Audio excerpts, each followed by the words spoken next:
Bismillahirrahmanirrahim. Assalamualaikum warahmatullahi wabarakatuh. Innal hamdalillah nahmaduhu wa nasta'inuhu wa nastaghfiruh wa na'udzu billahi min syururi anfusina wa min sayyiati a'malina. May yahdihillahu fala mudilla lahu wa may yudlilhu fala hadiya lahu. Asyhadu an la ilaha illallah wa asyhadu anna Muhammadan abduhu wa rasuluh la nabiyya ba'da.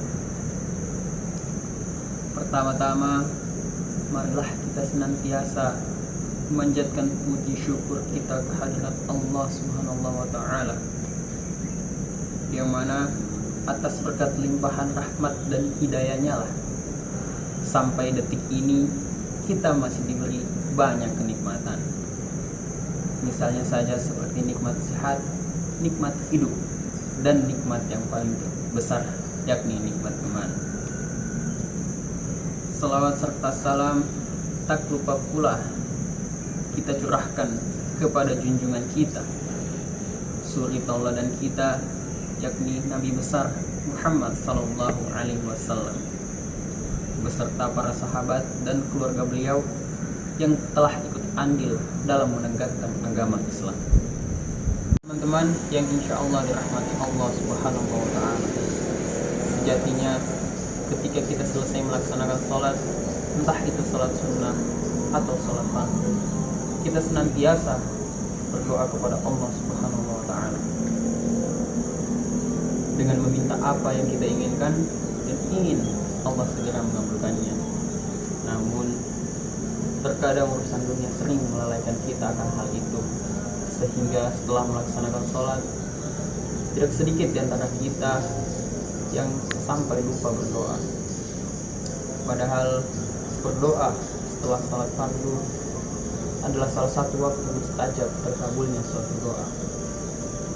Maka dari itu, hendaklah bagi kita untuk membiasakan diri berdoa setelah melaksanakan sholat, utamanya setelah melaksanakan sholat fardu, walaupun itu hanya dengan membaca doa satu jagat.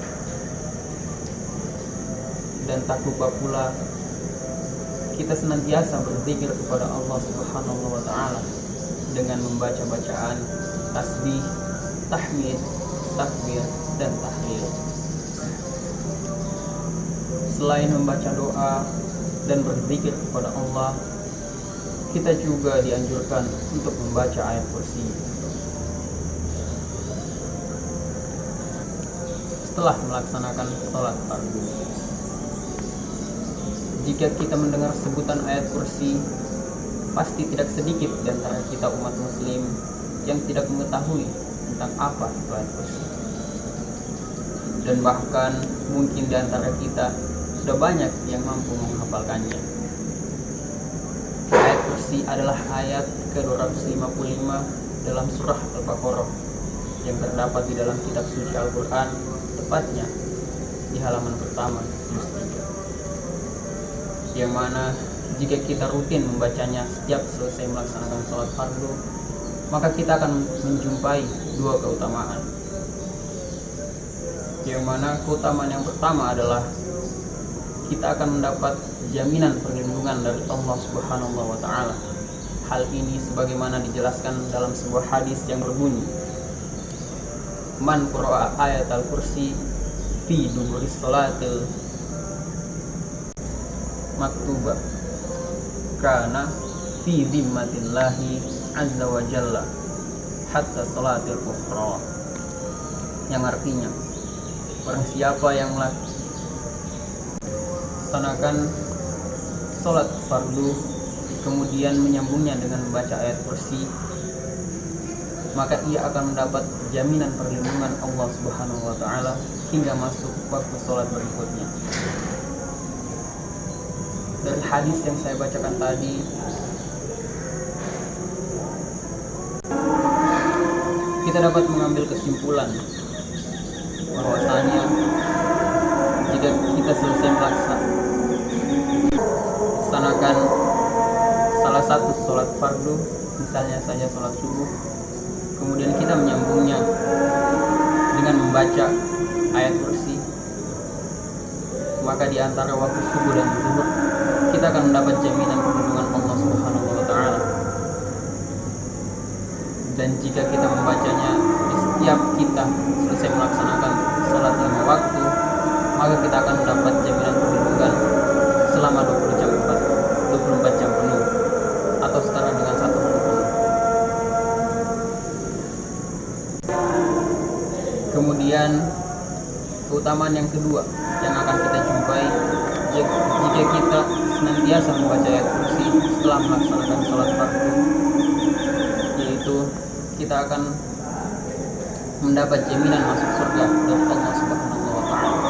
Hal ini sebagaimana dijelaskan dalam sebuah hadis sahih yang diriwayatkan oleh At-Tabarani dalam kitab Al-Mujammul Kabir,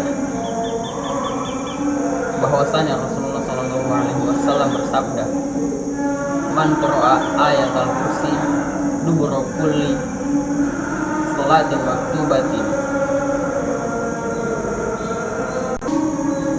lam yamna'hu min dukhulil jannah illa ayyam."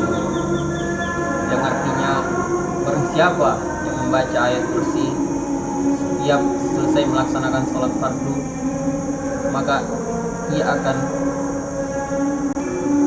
masuk surga dan tidak ada yang dapat menghalanginya kecuali kematian.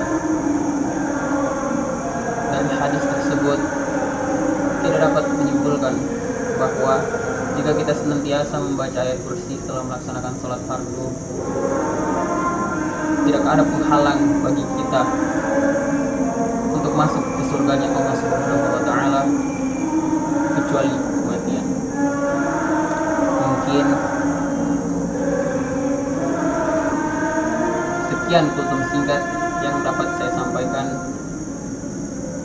Semoga dapat menjadi pembelajaran bagi kita dan dapat diamalkan oleh teman-teman sekalian. Lebih dan kurangnya mohon dimaafkan. Wabillahi taufiq wal hidayah. Wassalamualaikum warahmatullahi wabarakatuh.